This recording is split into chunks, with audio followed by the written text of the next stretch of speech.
So I love at these events to weave a bit of a story. And yes, we're going to start off with post-disaster relief in San Juan, Puerto Rico from 5 years ago, all the way to sustainable building design.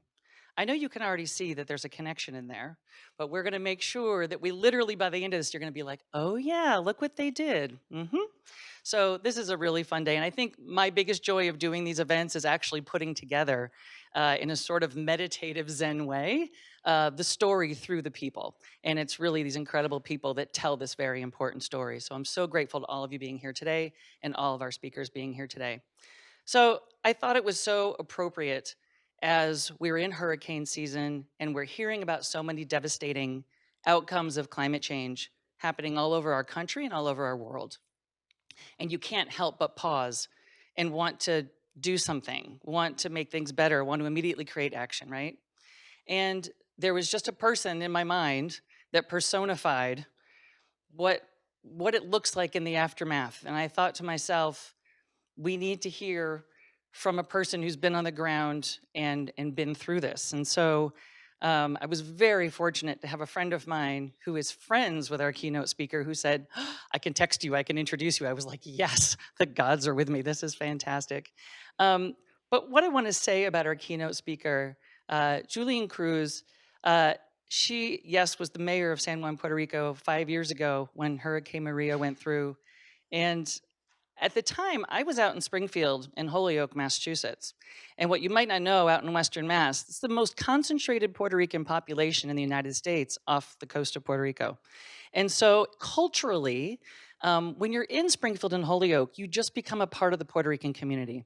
And so when Hurricane Maria hit, all of us knew somebody. My friend Ron is here from Springfield also, right, Ron? Like all of us had so many friends, all of our friends were going through so much and so many people coming from Puerto Rico to spend time with us.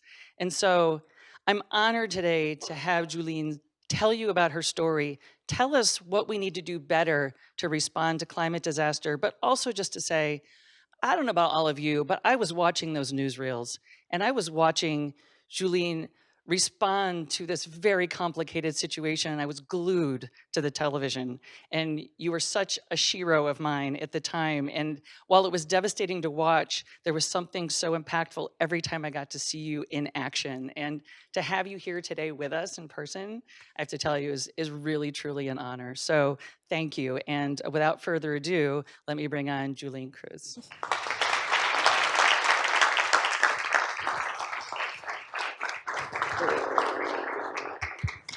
She's going to make me cry. Can you hear me? Can you hear me? Can you see me? Good.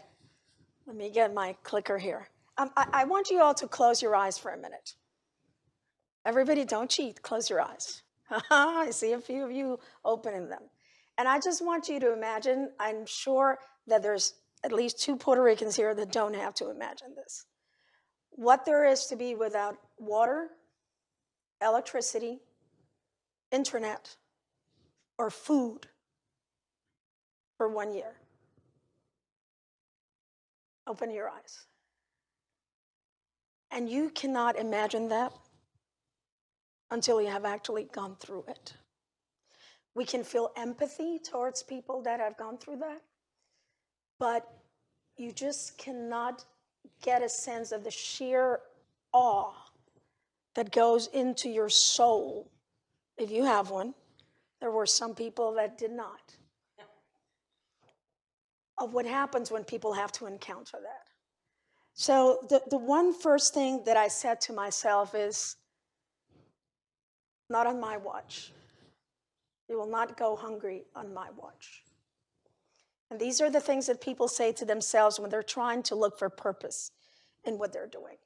When they know that everything has gone to hell and back, but when you need to push on and when you have to look really deep within yourself.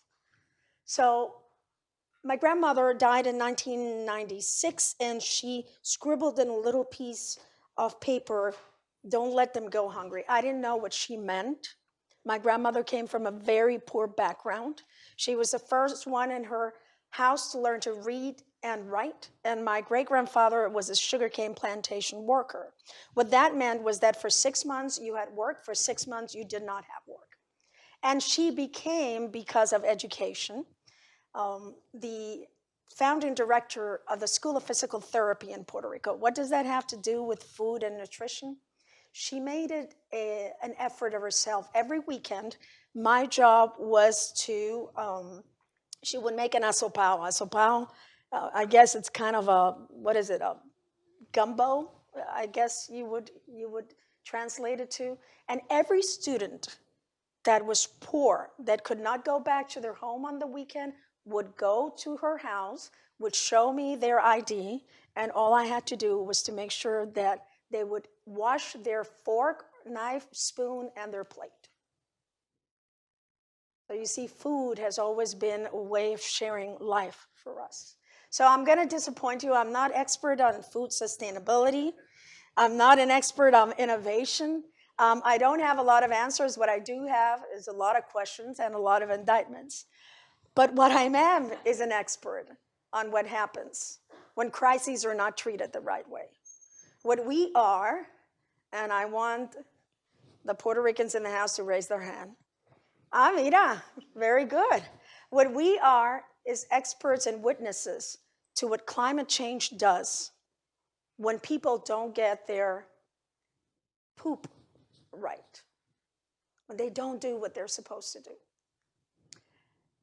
And when they weaponize crises for political reasons,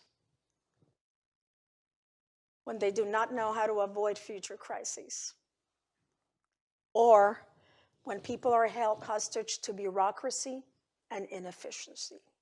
Close to 4,000 Puerto Ricans died because of that. And crises and climate change, it's all about people.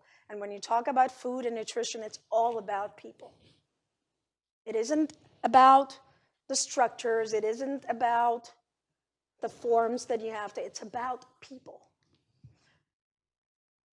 One thing I know for sure, and it is this, these are people that for 1 year had to bathe and clean everything they have in their home. These are actual pictures. Crises always bring to the surface the inequalities, the inequities, the discrimination, and the problems we did not want to face to begin with. We pushed them aside. I once said to a reporter in the New Yorker that we would no longer be able to hide the inequalities behind palm trees and piña coladas. And people in Puerto Rico got upset when I said that. But it's the truth. Think about any crisis, hurricanes, droughts, fires. They will always bring to the surface those who have less and those who we don't think about. We were talking about those who are under the radar. And that's important for innovation, because we tend to innovate for those that we see, for those that have maybe a little. But innovation must be for all. We have to make innovation be democratic, which means that you have to think for those that do not have anything, for those that you come up with a structure, you say, oh, this is a cute way of dealing with food supplies, but it takes energy, it takes electricity. And what happens when you don't have any of that? So what I'm asking you to do is to think in terms of innovation from the standpoint of having nothing, from the standpoint of those who have less, and from a standpoint of those who maybe you are not really thinking about. I am a witness, we are all witnesses to a result of failed policies. So let me tell you what we dealt with in San Juan, myself as a mayor and my compatriots, just by being in Puerto Rico in 5 years' time. Zika and chikungunya, 2 new diseases that we did not know how to deal with, 2 earthquakes, Irma and Maria, 2 coastal storms, bankruptcy of the government, political unrest where we ousted a governor in 14 days. All the municipalities went not bankrupt, but were depleted in their finances because their money was taken to pay for the bankruptcy of the central government. I personally went through a divorce in the middle of all that. We had 2 earthquakes and the pandemic, all in 5 years. So we don't read the worst case scenario, we write the worst case scenario. I know one thing, people suffer. I know one thing, it doesn't matter where, and that's an actual photograph from a woman in Ukraine, and an actual photograph from a woman in San Juan. Not from Maria, but from Fiona. People go hungry. It doesn't matter what the crisis is, people go hungry, and people die. And this is what I want you to think about. When you do innovation, you're not doing it because it's cool or it's better. Do it because you're going to save lives. Because in the end, that is what it's all about. I wish I could have eaten one less plate of food, and maybe it would have saved one more person. I wish I could have slept maybe one less hour, and maybe we could have found one more person under the rubble. But it is about people.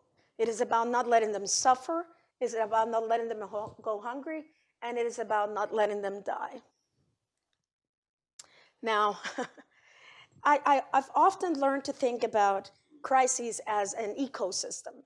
And you know this better than I. One crisis begets another and another and another. And it's this endless cycle that becomes an ecosystem of crises that we have to take into account all those ripple effects of each crisis, but we also have to contain them. If we contain them at the source, then maybe the next ripple effect won't be as bad or won't happen at all.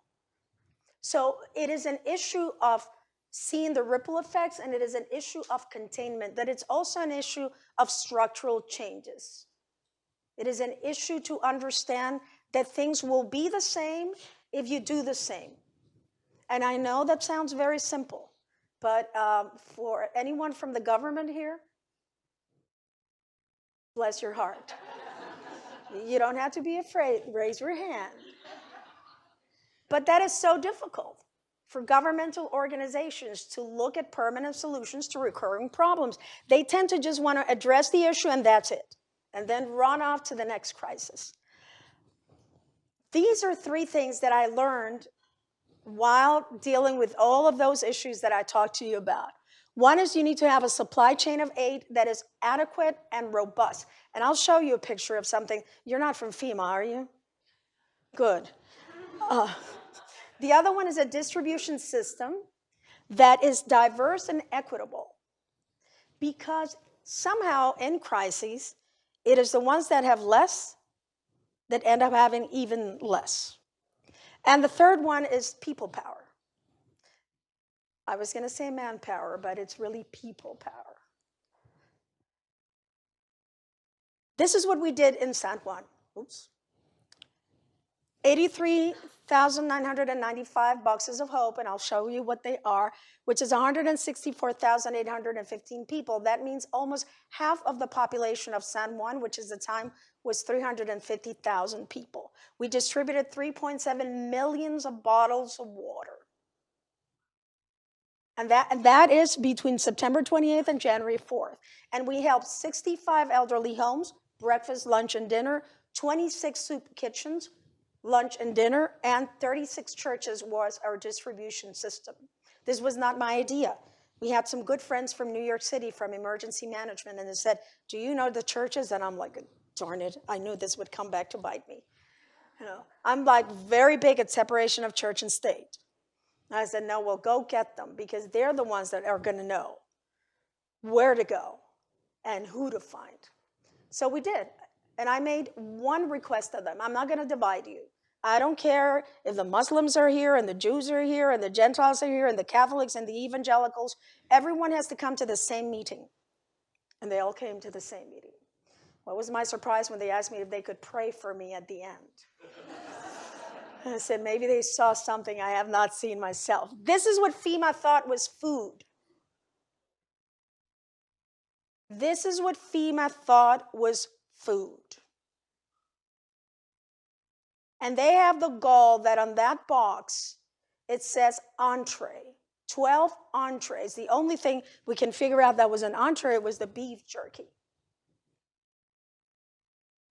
Now, when you are in a crisis and you're talking about food, food has to also reflect the needs of the people. You give this to a diabetic morning, noon, and night, kaput. This is what we thought was food. Now, mind you, FEMA would give you about 12 of these and never come back. We would give you these, all of that, for as many people as you had in your home. So if you had 4 people in your home, you will get 4 times that, plus the water that you needed for a week. And we would come back the next week, and we would come back the next week, and we would come back the next week. That takes logistics, that takes people power, that takes money, and that takes a lot of effort. But also, this reflects a lack of respect. This reflects an understanding, a cultural understanding of what people are going through. Half of that was given to us from organizations like Operation Blessing, Hispanic Federation, Goya, Chobani. Chobani gave us a lot of yogurt. It's not there because it had to be given fresh to people. Now, I was told that I could ask for what I wanted here. So this is my request to you. Crises are going to keep coming, unfortunately, because climate change is real. People are going to keep dying if we don't make structural changes, not only to climate change and our policies that make our planet go the wrong way. People are going to die if we don't take a look at these things and change them. And there's a room full of people here with big hearts and big minds. That's the best combination. And if you have big pockets, that's even greater. How do we make a more robust and adequate supply chain? Because, in order for me to distribute all of that, I needed trucks and I needed diesel. And there's a point where the diesel goes scarce. So what do? Do I get electrical cars? I can't, there's no electricity. Do I get cars that run on something else than electricity? How do I make my distribution system more diverse?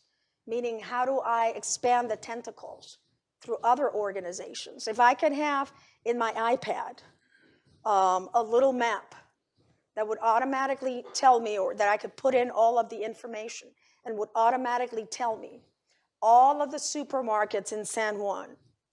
At that point, there was no food in the supermarkets, but all of the supermarkets in San Juan, so that I could make sure that I would contact them. It would make it easier. That at some point, it has to run on solar power because there is no electricity at all. And people get tired, people get sad, people get hopeless. And we have to, I once went to Google and they had these drones and they said, oh, and we can send these drones to somebody's house to deliver something. I said, great, how much weight can you deliver? 1 pound. Well, that's a good start, but it doesn't really help me. But it could help with the medications. Because what I want you to think about food in a crisis is the ecosystem that surrounds it. It is the refrigerator that is not working. It is the stove that is not working. It is how do I keep my insulin. I was told that there's a silk cocoon that can, the silk lab here that can keep insulin cool. How do I keep my insulin cool so that I can process my food properly?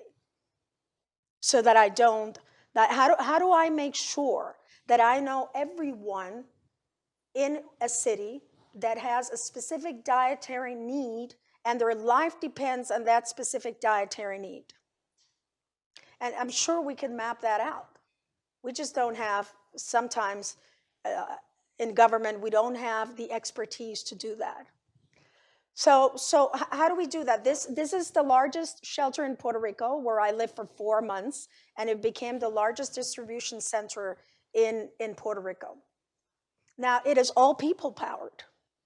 So I mean, if I could get a little robot that could say, okay, this is the menu that you need. You need how many calories do you need to survive a day? Oh, come on. 2,500? 2,500 calories. And because Puerto Ricans eat this is the menu that, just like the box, that box had 3,000 calories in it. We're gonna do this. And if I could have a little robot that goes and picks it up and puts it in a box, rather than having all these people over there, then I could use these people to go and move and do outreach. But we can't. We have to do it all by hand. How do we? These are all the religious. Look at how they're looking at me. The religious leaders. They prove to be the best distribution system. All of them, from all denominations, because they knew exactly on which street the person that had the most need was. It was amazing. After that, it was a friendship that still to this day we carry on. So how do we make that distribution system faster and less dependent on fossil fuel? And the other thing is, how do we develop automatic systems to make sure that when people are tired, the system can continue to run 24 hours a day? Now, you have to avoid crises. And I know this seems logical, but it's not. What is your name, ma'am? Elisa. As Elisa and I know, sometimes, and I'll take ownership over this, sometimes governments and organizations don't like to avoid crises. They go from one crisis to another. So how do we look for permanent solutions to recurring problems? And we're going to talk about resiliency, probably, in building something. So I don't want to build the same house so that it goes off on another hurricane. We have to look for permanent solutions to recurring problems. How do we drive community-centered solutions driven by people so that the people can take care of themselves at the community level rather than waiting for somebody else to come a couple of weeks later? I made a terrible mistake. And the mistake was that I moved everything in San Juan. San Juan, if you look at it, it's like a little map of Africa. That's what it looks like.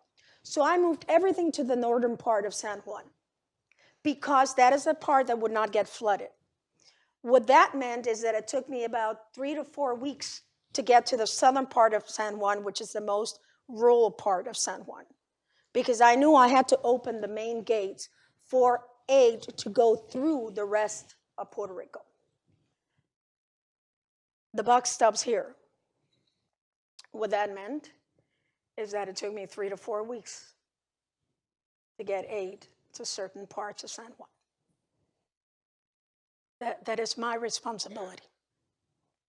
And what you have to think is that when you're in a crisis, there's anything you can do to lower that time frame, to make things faster and easier, you're going to save a life.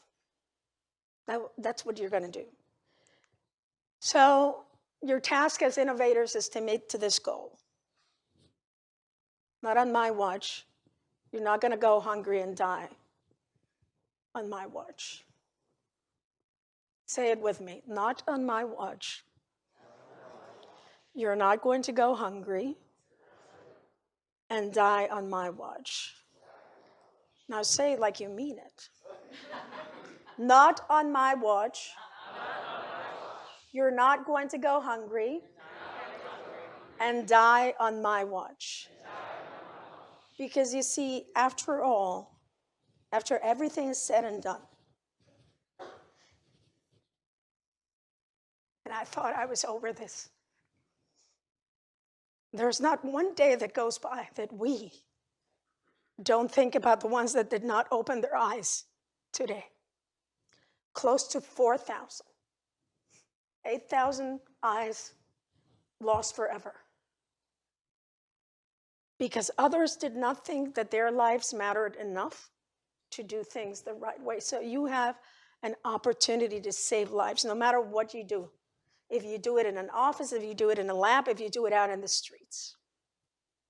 Because when everything is lost, and you have nothing, you're still going to need nourishment for your body and food for your soul. There is nothing, only rubble behind you. Hope of those who come next will really stand with you. So whatever you do, keep that in mind. Don't let them die on your watch. Because I can tell you from personal experience that even though it may not be your fault, it will weigh in your soul for the rest of your life as your responsibility. Thank you very much.